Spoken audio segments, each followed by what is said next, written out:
When ore arrived at the mill, it was dumped from tram buckets into a chute. From here it rode a long conveyor belt to the very top of the mill and into a 5-story steel holding tank. The fine ore bin stored 1,200 tons of crushed rock. Ore was pulled from the bottom of the fine ore bin to feed the mill. A modern ball mill ground the fine ore to a consistent pulp.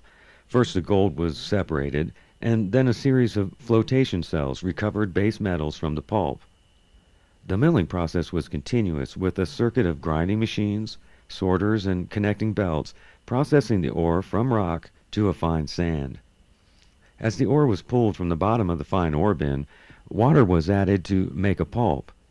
Water facilitated movement, reduced friction during grinding, and aided in the mixing of chemical reagents.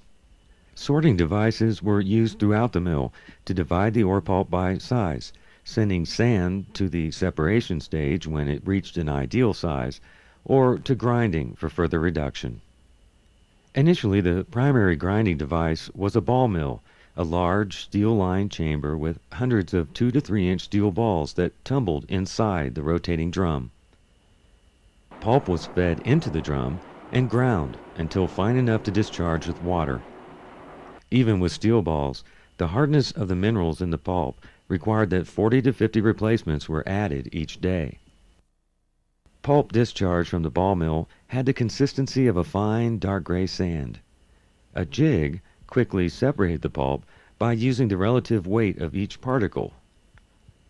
Over 99% of the pulp is silica, light minerals, and base metals. They pass across the jig and into flotation cells for further separation. The heaviest minerals, including gold, represent a percent or less of the pulp. A concentrate or con of this gold-laden material was separated by the jig and stored in a holding tank for special refinement. A Deister table was used to separate gold from the jig con by imitating the natural sluicing effect of a river. Jig cons were deposited at the top of the vibrated table and into a water flow. Small table grooves and gravity worked with the water to sort grains by weight. Grains of gold are the heaviest and take the longest route across the table and into a waiting bucket. Lighter grains fall to the sides and are sent to flotation. Once the material comes off of the Deister table and is into the jig box, the box is then transferred by hoist into the amalgamation area. Then it's washed into the barrel where we add cleaning agents. And even though this material is finely ground anyway, we need to grind it some more.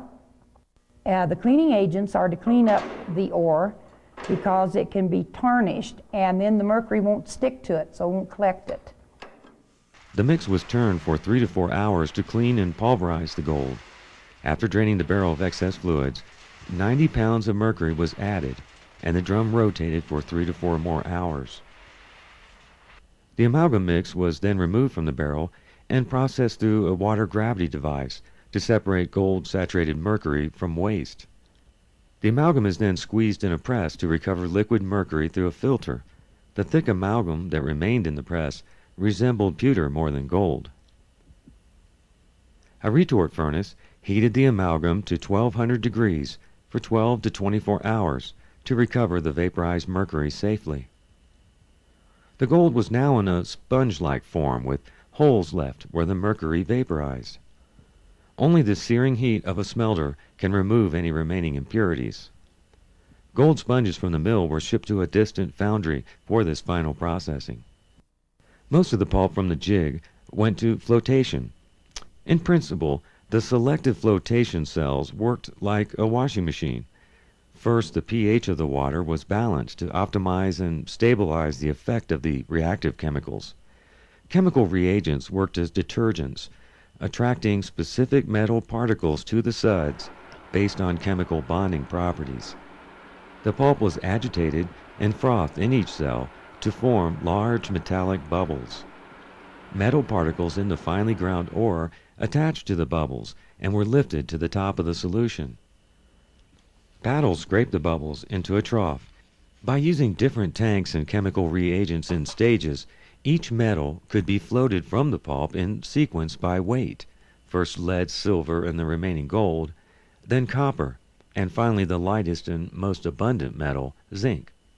Each bank of cells produced a specific mineral concentrate.